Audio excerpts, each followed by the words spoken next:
I discovered the Sunny Pines HOA was bulldozing plans for 96 luxury homes right on my inherited farmland. But the moment I unearthed my grandfather's original property surveys, their entire project flipped. Every inch legally mine. Their faces must have contorted with shock when I unleashed my counterattack at their own community meeting. I never imagined I'd have to battle for land that was always rightfully mine.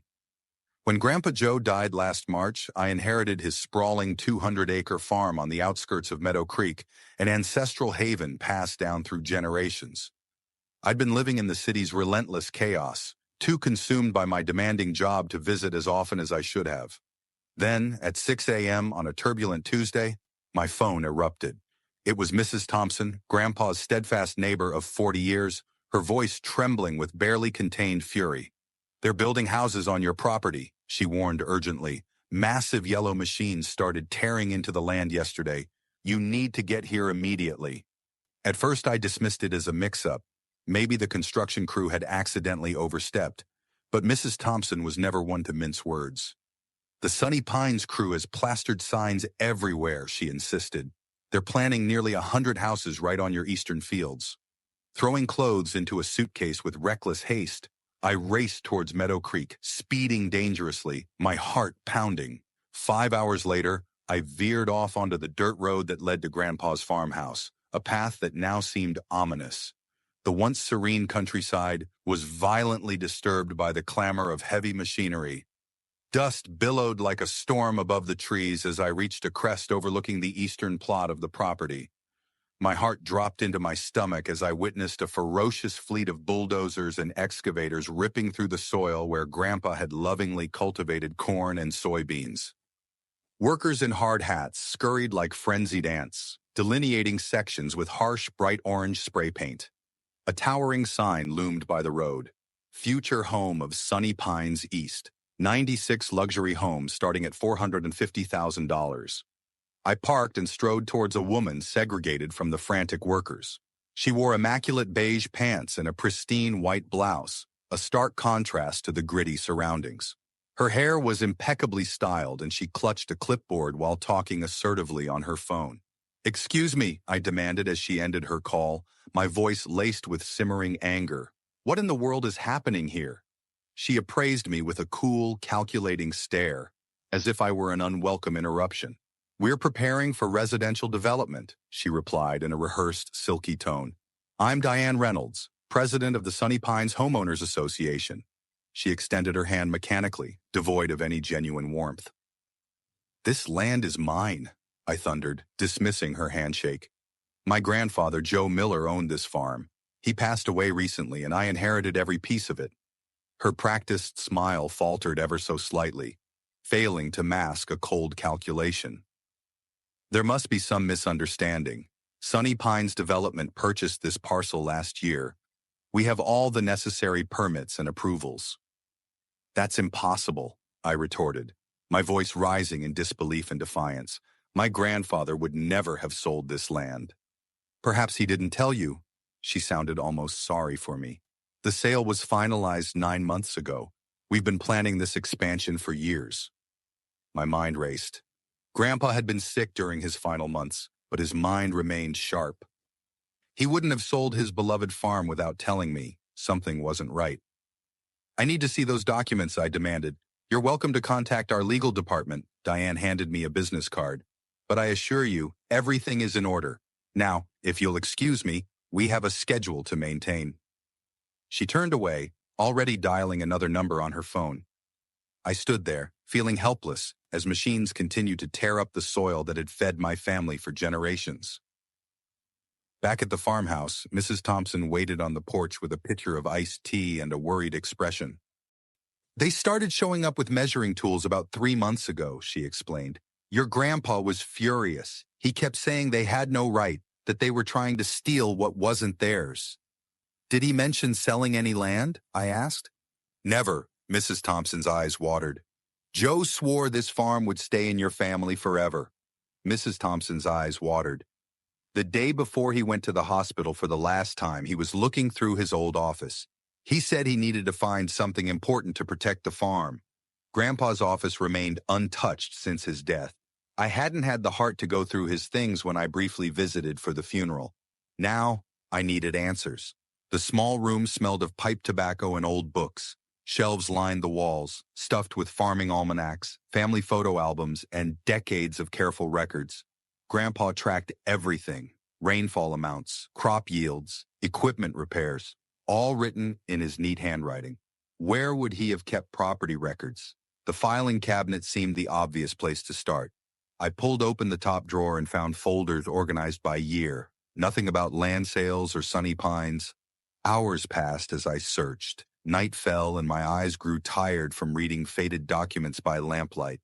Just as I was about to give up, I noticed a loose floorboard under the desk. When I pressed it with my foot, it moved slightly. I knelt down and pried it open with a letter opener. Inside the small hidden space was a metal box. The key hung from a nail on the underside of the desk. Inside the box, I found the deed to the farm, Grandpa's will naming me as his heir, and several yellowed surveys of the property. But most interesting was a letter addressed to me in Grandpa's handwriting. "If you're reading this," it began, "then someone's trying to take what's ours." My hands shook as I read his words. Grandpa explained that developers had been eyeing his land for years.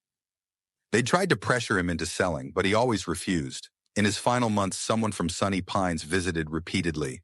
The man claimed to need a simple signature for road easement, bringing different papers each time. "I never signed away my land," Grandpa wrote. "If they say I did, it's a lie. Look at the original survey from 1910 and compare it to what's recorded at the county now.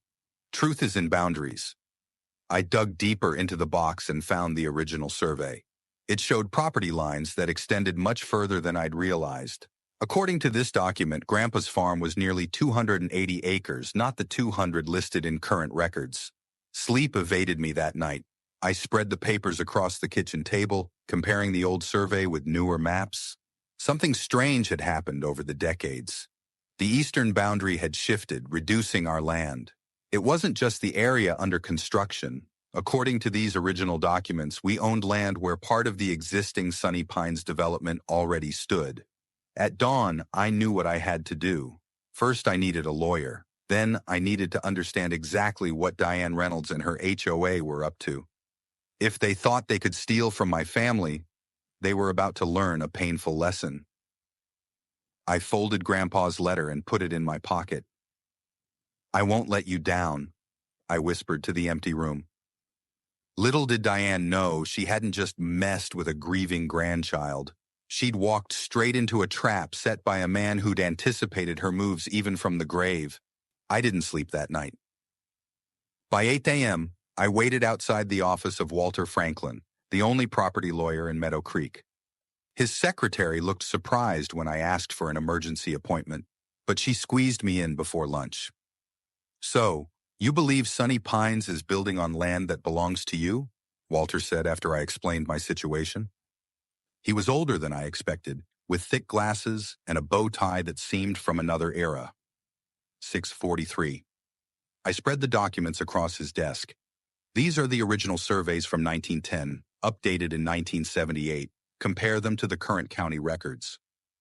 Walter studied both sets of papers, tracing boundary lines with his finger. His eyebrows rose higher with each passing minute. "This is highly unusual," he finally said. "According to these original documents, your property extends nearly half a mile further east than what's currently recorded. That would include not just the construction site, but also the existing Sunny Pines clubhouse and about 20 homes built 5 years ago." I finished for him. Walter removed his glasses and rubbed his eyes. "A boundary dispute of this magnitude won't be simple. We need to understand how and when these changes occurred in the official record." He called the county assessor's office, putting the call on speaker. After navigating a maze of departments, we learned something shocking. In 1984, a minor adjustment to the eastern boundary was recorded, just a 10-foot easement for utilities. But in 1997, a much larger change appeared, reducing the property by nearly 80 acres. The documentation was sparse, just a form with a signature that barely resembled Grandpa's. He would have been in the hospital that month. I said, checking the date, "Triple bypass surgery. He couldn't have signed this." Walter's expression turned grave. "That would constitute fraud, but proving it after all these years won't be easy." What can we do? I asked. File for an emergency injunction to halt construction immediately, he said. Then petition the court to recognize the original boundaries based on the historic surveys. We'll need a professional surveyor to verify these old maps. As Walter prepared the emergency filing, I realized I needed more ammunition. I drove to the county records office and requested everything they had on Sunny Pines Development Company. Hours later, hidden in a back corner of the library with stacks of public records, I discovered gold. Sunny Pines wasn't just a neighborhood. It was a complex web of LLCs and holding companies. The same 6 names appeared throughout: Diane Reynolds, her husband Thomas Reynolds, County Commissioner James Harris, Planning Board Director Mark Wilson, and 2 others I didn't recognize.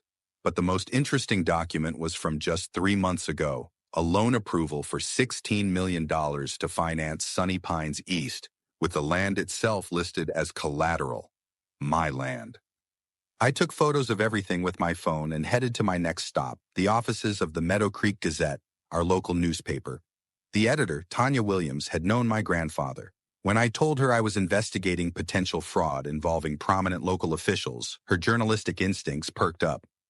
I can't publish accusations without evidence, she warned, but I can look into the approval process for this development. It did seem to move unusually fast. Back at the farmhouse, I found Mrs. Thompson talking to another elderly neighbor. Mr. Grayson, when I mentioned Diane Reynolds, his face darkened. That woman is the reason I sold my place, he said bitterly. The HOA fined me every week for unapproved landscaping. I'd been growing those tomatoes for 20 years. Then they said my workshop violated some rule they just made up.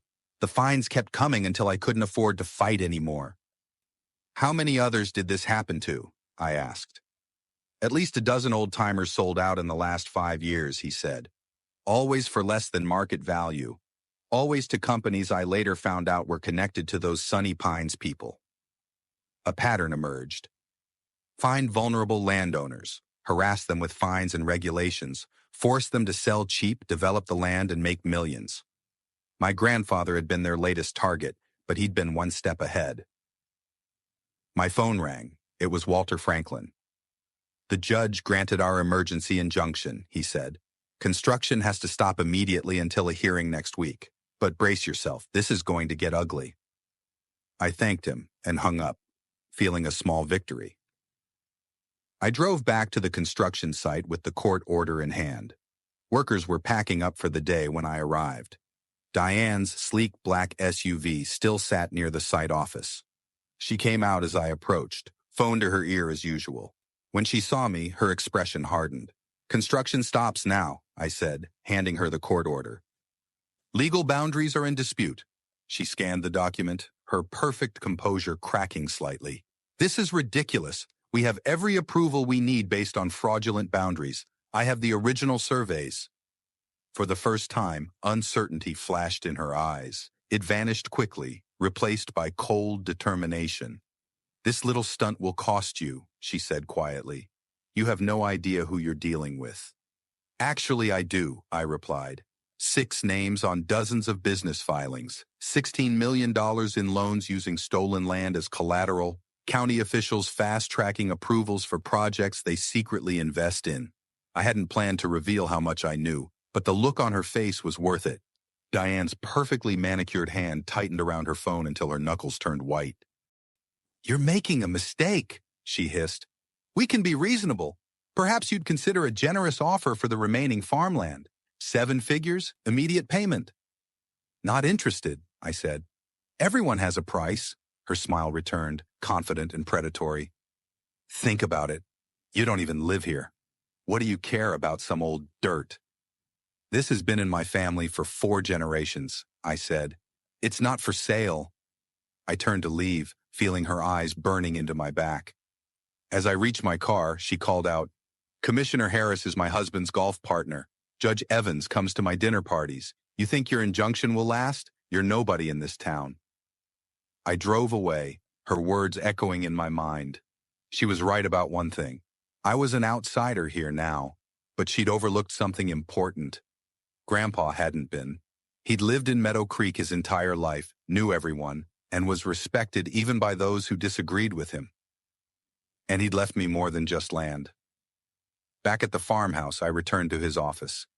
If Grandpa had anticipated this fight, what else had he prepared? I searched more carefully, examining every folder, every notebook. In an album labeled Community Picnic 2018, I found dozens of photos of Grandpa with neighbors, local business owners, and families who'd known him forever. Each photo had names written on the back. These weren't just memories, they were connections. People who might stand with me against sunny pines. My phone buzzed with a text from an unknown number. Parking violation at your property, fine, $500. Sunny Pines HOA compliance. Attached was a photo of my car parked at Grandpa's farm, my own property. This was how it started. The pattern Mr. Grayson had described. Harassment by paperwork. But unlike the others, I knew their game now and had something they didn't expect. Grandpa's secret weapon was still hidden in his files, waiting for the right moment. As night fell over the farm, I sat on the porch where Grandpa used to tell me stories during summer visits. The eastern fields lay quiet now, construction equipment abandoned under the court order. But this was just the beginning. Tomorrow, Diane would mobilize her connections. The real fight was coming. What she didn't realize was that I'd found more than just property surveys in Grandpa's hidden box. I'd found documents that didn't just question the boundary changes. They revealed who had falsified them, when, and why. Diane thought she was dealing with an absent grandchild fighting for sentimental land. She had no idea she was facing the ghost of my grandfather, who had documented every dirty deal and suspicious approval for years, patiently building a case while they thought he was just a stubborn old farmer. The trap was set. All I had to do was let them walk further into it. My heart pounded as I pushed open the glass doors of the Sunny Pines Community Center. Tonight was the night I'd been planning for weeks. Inside, nearly 100 people filled rows of folding chairs. They chatted excitedly about new tennis courts and fancy streets while sipping punch from small plastic cups. At the front, Diane Reynolds stood tall in her bright red blazer, pointing at colorful pictures of big houses on a screen. "Just imagine the swimming pool with its waterfall feature," she said, smiling wide at the crowd. "Our homes will be worth so much more once these new neighbors move in." People clapped. A few whistled. Nobody knew what I carried in my folder would ruin their party. I took a deep breath and walked straight down the center aisle. "Excuse me," I said loud enough to make heads turn. "I need to speak about this development." Diane's smile dropped for a second, then returned, faker than before. "We'll take questions after the presentation." "This can't wait," I replied, stepping onto the small stage. I faced the curious crowd. "My name is Alex Morgan. My grandfather owned Willow Creek Farm for 60 years. The old property you purchased." Diane cut in quickly. "Yes, we're very grateful to finally develop that eyesore." Murmurs rippled through the room. I opened my folder and pulled out the first document. "This is the original land survey from 1910, I said, holding it up. "And this is the updated survey from 1978. I held up another paper. "According to these legal documents, my grandfather's land extends 80 acres farther east than what appears in current county records."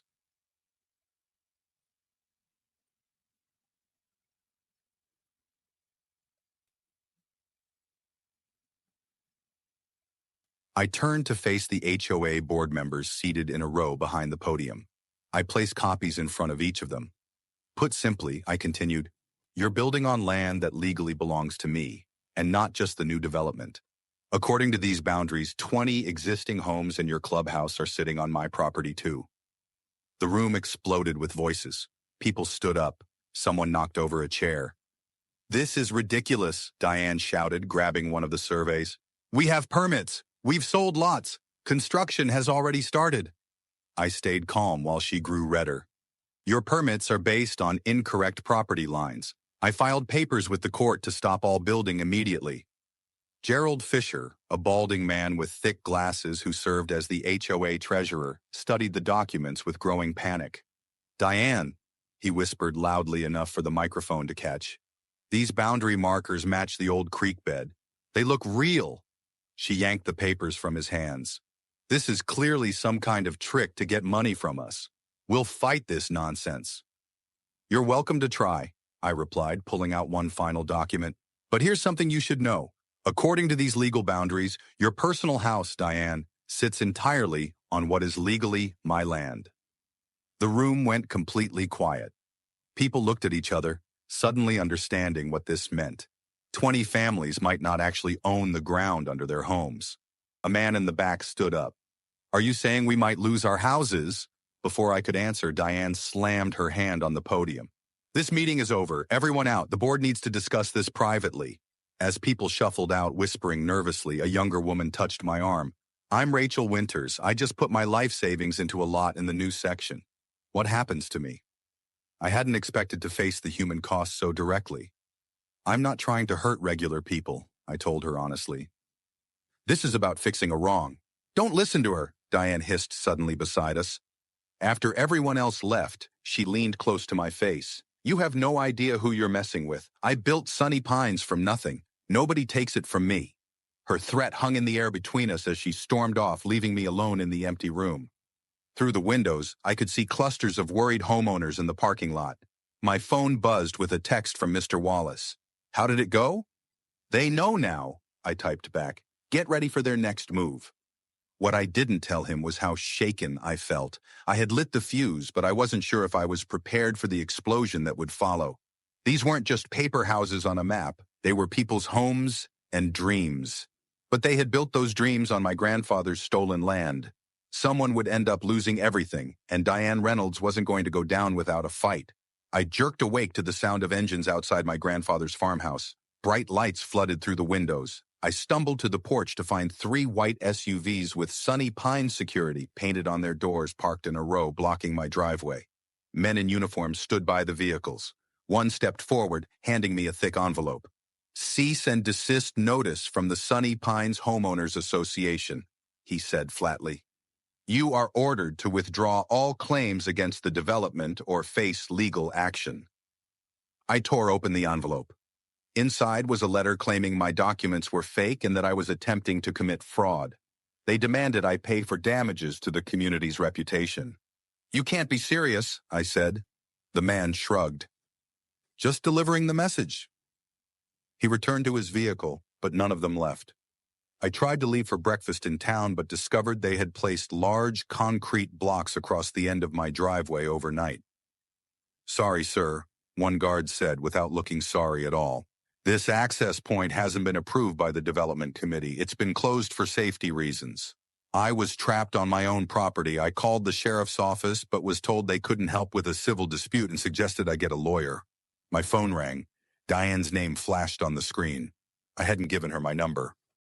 Good morning, she said sweetly when I answered. Enjoying the view?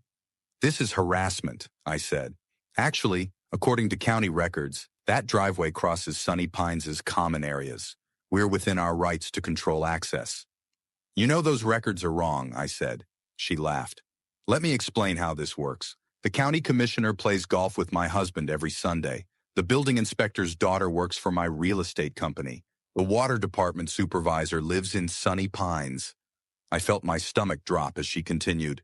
By tomorrow, your farmhouse will be cited for at least 15 code violations.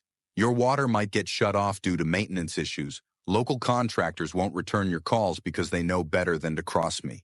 That's illegal, I said. Small-town politics, she replied. You can't win this, but I'm reasonable. Drop your claims, sign over the disputed acres, and this all goes away. I'll even throw in a nice payment for your trouble. This isn't about money, I told her. It's always about money, dear. Think it over. You have until tomorrow. She hung up. I stared at my phone, then at the security vehicle still parked outside. They weren't leaving. True to Diane's word, by afternoon, a county inspector arrived to examine the farmhouse. He found problems with everything. The wiring, septic system, the porch railings. He handed me a list of violations that would cost thousands to fix, all needed immediately. As he left, another truck arrived. Workers put up signs along my property line. Future home of Sunny Pines East, luxury living coming soon. My water pressure dropped to a trickle.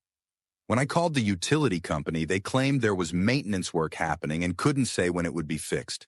I tried ordering pizza delivery for dinner, The driver called to say he couldn't find my address, though delivery had never been a problem before. I was being cut off step by step. That night, I sat on the porch in darkness, watching the security lights sweeping across the fields where my grandfather had once grown corn. Their bulldozers sat silent in the distance, waiting to continue destroying his legacy. My phone lit up with a message from Mr. Wallace. They filed a countersuit claiming your documents are forged. Court date set for 3 months from now.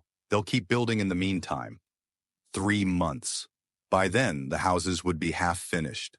The damage would be done. I scrolled through my contacts looking for anyone who might help. A name caught my eye. Janet Rivera, a reporter for the local newspaper. We'd gone to high school together. I hadn't spoken to her in years. But maybe... As I considered calling her, headlights appeared on the long driveway. A car carefully maneuvered around the concrete barriers and approached the house. I tensed, wondering what new trouble Diane was sending my way. The car parked and a familiar figure stepped out, Gerald Fisher, the HOA treasurer who had examined my documents at the meeting. I shouldn't be here, he said nervously, glancing back at the security vehicles in the distance. Why are you here? I asked. He pulled out a flash drive from his pocket. Because what she's doing isn't right. I've been keeping the HOA books for 7 years. There are things you should see. I invited him inside, away from watching eyes. At my kitchen table, he opened his laptop and showed me financial records, meeting minutes, and emails. Diane and the board have been using HOA funds like their personal bank account, he explained. Special fees that disappear, contracts that go to family members, reserve funds that get invested in shady businesses. Why show me this? I asked. Because I'm not the only unhappy homeowner, Gerald said. Many of us are tired of her rules and control. When you showed up with those property documents, it was the first time I've seen her scared. He pointed to a spreadsheet. Look at these special assessments from last year. Every homeowner paid $2,000 for road repairs. The actual work cost half that amount. The rest vanished. That's theft, I said. Gerald nodded. And there's more. The 20 homes you said are on your land. The people who live there have been complaining about drainage problems for years. Diane keeps promising fixes, but nothing happens. Now we know why. She knew those houses might not legally belong to the HOA. As we talked, my phone buzzed with texts from numbers I didn't recognize. We support you against Diane. The Millers, 42 Sunny Pine Lane. She fined us $500 for planting vegetables instead of flowers. Can we help? The Jackson family. Our children's playground equipment was removed without notice. We want to join your fight. The Rodriguez family. Gerald smiled slightly. I may have shared your number with a few friends. For the first time since this battle began, I felt hope. Diane had power, connections, and money, but she had also made enemies, many of them. We need a plan, I said, and I think I know where to start. As Gerald left, carefully driving past the security vehicles, I watched a light rain begin to fall on the half-built houses in the distance. Diane thought she was punishing me into submission. Instead, she had just helped me find the allies I needed to win this war. Tomorrow would be different. Tomorrow I would stop playing defense. My grandfather always said, the best trap isn't about catching someone doing wrong. It's about showing them a better way to do right. Diane had just handed me the final pieces I needed. My water got shut off yesterday. The electricity followed this morning. I stood in my grandfather's kitchen, looking at spoiled food in the warm refrigerator. Diane Reynolds thought she could bully me off my own land by making life unbearable. She had another thing coming. I grabbed my notebook and headed out. If Diane wanted war, I needed allies. The first person I visited was Mrs. Thompson, who answered her door in a flowered housecoat. They shut off your utilities? She gasped. That's illegal. So is building on my land, I replied. But Diane has friends at the county office. I need to know who else might hate the HOA as much as we do.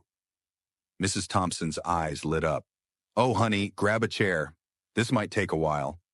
She gave me 15 names, families who'd been fined for the wrong color mailbox, elderly couples threatened with liens for having grandchildren visit too often, a single mom who couldn't afford the $900 fee for putting up a small fence to keep her toddler safe. I spent the entire day knocking on doors throughout Sunny Pines. At first, people were scared to talk, but when I showed them my property documents, something changed. Hope replaced fear. Sarah Jenkins, whose garden had been forcibly removed, invited me in for lemonade. Diane made my husband dig up our tomato plants because vegetables weren't aesthetically pleasing, she said, hands shaking with anger. We got a $500 fine. My husband works 2 jobs already. The Patel family had spent $3,000 fighting the HOA over their porch swing. The Johnsons couldn't paint their front door the color they wanted. Every house looked exactly the same, beige with white trim.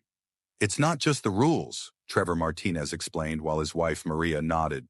It's how they enforce them. Diane drives around taking pictures of violations. Some people get warnings, others get instant fines. There's no fairness. By sunset, I had talked to 27 families, all with similar stories, all afraid of Diane Reynolds. I picked up my phone and called Mr. Wallace, my attorney. Can we legally form a competing homeowners association? I asked. On your land, absolutely, he replied. But what about the existing homes? That's where it gets interesting, I said. I'm going to need the community center for a meeting tomorrow night. Mr. Wallace laughed. They'll never let you use it. They don't own it, I said. I do, according to my property lines. Remember? The next day, I printed 200 flyers. Emergency community meeting, your home may be at risk. I included copies of the original property survey. As darkness fell, the community center filled beyond capacity. 97 families showed up. People stood against walls when the chairs ran out. Diane arrived last, pushing through the crowd, her face twisted with rage. This meeting is unauthorized, she shouted. Everyone needs to leave immediately. Sarah Jenkins stood up. Or what? More fines? Haven't you taken enough from us already? The room erupted in applause. I walked to the front, holding up my hands for quiet. I didn't come here to cause trouble, I began. I came because my grandfather's land was stolen. But after meeting all of you, I realized I'm not the only victim. For the next hour, residents shared stories of HOA abuse. Tears flowed. Voices shook with emotion. Diane sat stiffly in the back, tapping furiously on her phone. Here's what I propose, I said when everyone had spoken. We form the Meadow Creek Homeowners Coalition. Together, we negotiate new property lines that are fair to everyone.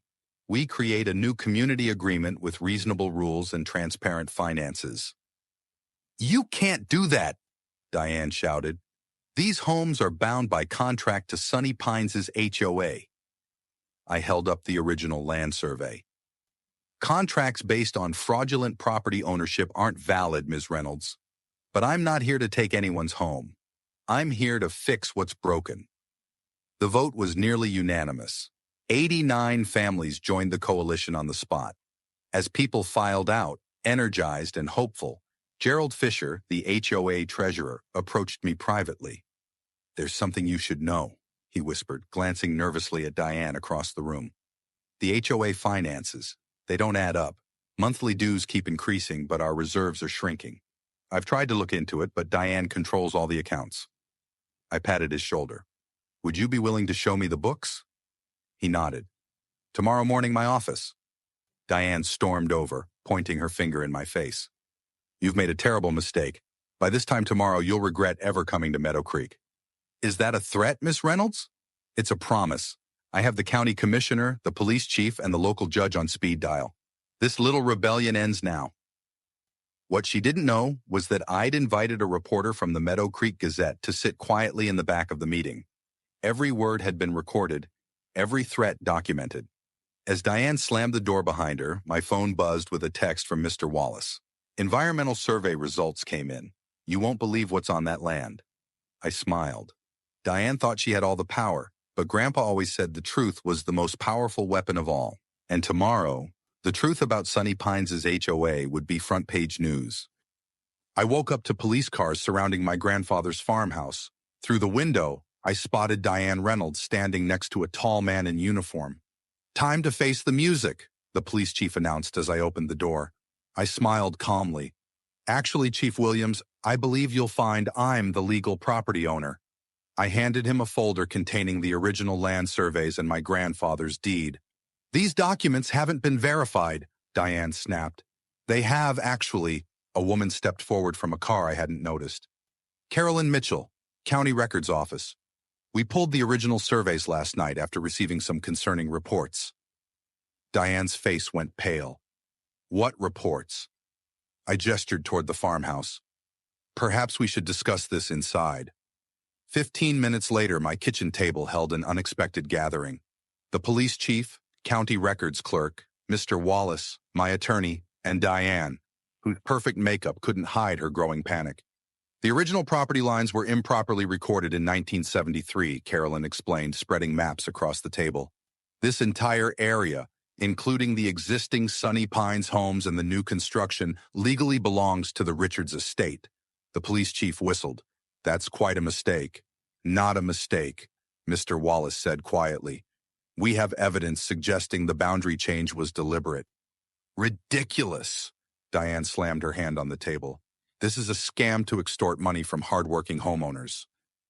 "Speaking of money," I said, sliding a folder toward the police chief. "Gerald Fisher provided these financial records yesterday. 3 years of Sunny Pines' HOA accounts." As the chief flipped through the pages, his expression darkened. "Ms. Reynolds, can you explain why $427,000 in homeowner dues was transferred to Sunshine Consulting LLC? "That's our legitimate management company," she replied stiffly. "Registered to your son-in-law," I added, "along with 4 other companies that charge the HOA for services, landscaping, security, maintenance, legal counsel, all going to businesses owned by your family members." The chief closed the folder. "Ms. Reynolds, we're going to need you to come down to the station." "This is absurd," she laughed. "Do you know who I am? My husband plays golf with Judge Harrington every Sunday." As the chief let a protesting Diane out, Carolyn turned to me. "What happens now? Those people's homes?" "I have no intention of evicting anyone," I assured her. "But the development needs to stop until we can properly survey the wetlands." By afternoon, construction had halted. Local news vans lined the street outside the farmhouse. My phone rang constantly with calls from worried homeowners. I called an emergency town hall meeting for that evening. The local high school auditorium was the only space large enough. Nearly 400 people packed the room. Existing homeowners, construction workers now without jobs, county officials, and curious locals. Fear and anger filled the air. I took a deep breath and stepped up to the microphone. "My name is Richards. This was my grandfather's land. I didn't come here looking for trouble. I came to honor his legacy." Shouts interrupted me. "What about our homes? We'll sue." "My life savings is tied up in that house." I raised my hands. "Please, I'm not here to take anything from you. In fact, I want to offer a solution that benefits everyone." The room quieted slightly. "First, all existing homeowners will receive proper legal deeds to their property. No one will lose their home." Murmurs of relief spread through the crowd. "Second, the new development will be redesigned to protect the wetlands that my grandfather cherished. These aren't just swamps. They're critical habitats and natural flood protection for the entire area." I clicked to the next slide, showing Grandpa's environmental studies. "These wetlands are home to 3 endangered species. Building on them isn't just wrong, it's illegal under federal law." A man stood up. "I put my life savings into a lot in the new section. What happens to my investment?" "Fair question. We're establishing a property exchange program. Anyone who purchased in the protected area can swap for an equivalent lot in the redesigned development. No one loses their investment." For the next hour, I outlined my vision. A community that balanced homes with nature, transparent governance, reasonable rules, fair fees that actually went toward community improvements. Toward the end, Sarah Jenkins took the microphone. "I've lived under Diane's rules for 8 long years. I was never allowed to paint my door blue. Growing tomatoes was out of the question. My kids couldn't play outside after 7 p.m. because it violated the noise ordinance," she said, her voice a mix of frustration and hope. She scanned the room. "Is that really the kind of community we want?" As the meeting wrapped up, more than 300 signatures were collected in support of the new Meadow Creek Community Association. Even some of Diane's former allies joined the cause, including Gerald, who cautiously agreed to help untangle the financial mess. though I could sense his hesitation. The following 6 months were a tumultuous journey. Diane, relentless and resourceful, hired expensive lawyers who employed every tactic to overturn our claims. Yet, the evidence stood its ground. She eventually accepted a plea deal on the financial fraud charges, a bittersweet victory. Now, a year later, I find myself on my grandfather's porch, watching the neighborhood kids ride their bikes past homes with doors painted in every imaginable hue. The community garden thrives, with Sarah's tomatoes reaching skyward, while neighbors exchange gardening tips. Grandpa's farmhouse, now our bustling community center, hosts classes, meetings, and celebrations daily. The wetlands are protected by a conservation easement with walking trails and educational signs, a testament to our commitment to the environment. Mrs. Thompson joins me on the porch, offering me a glass of lemonade. Your grandfather would be bursting with pride, she says, gesturing to the place where construction is finally resumed on the redesigned development. Smaller homes, more green space, solar panels on every roof. Yet I can't help but wonder if he would have approved of the methods we used to get here. I found something while cleaning out his study, I confide, presenting a faded notebook. Grandpa's journal from 30 years ago. He fought the original developers back then, too, when they first tried to build on the wetlands. Mrs. Thompson smiles, though I detect a hint of uncertainty. He always said you were just like him, stubborn as a mule when fighting for what's right. In the distance, a blue heron rises from the protected marsh, soaring above homes where people now attempt to live in harmony with the land. Sometimes the best trap isn't about catching someone doing wrong. It's about showing them a better way to do right. Diane's HOA tried to take my land, but instead, they gave me something far more valuable, though I sometimes wonder at what cost.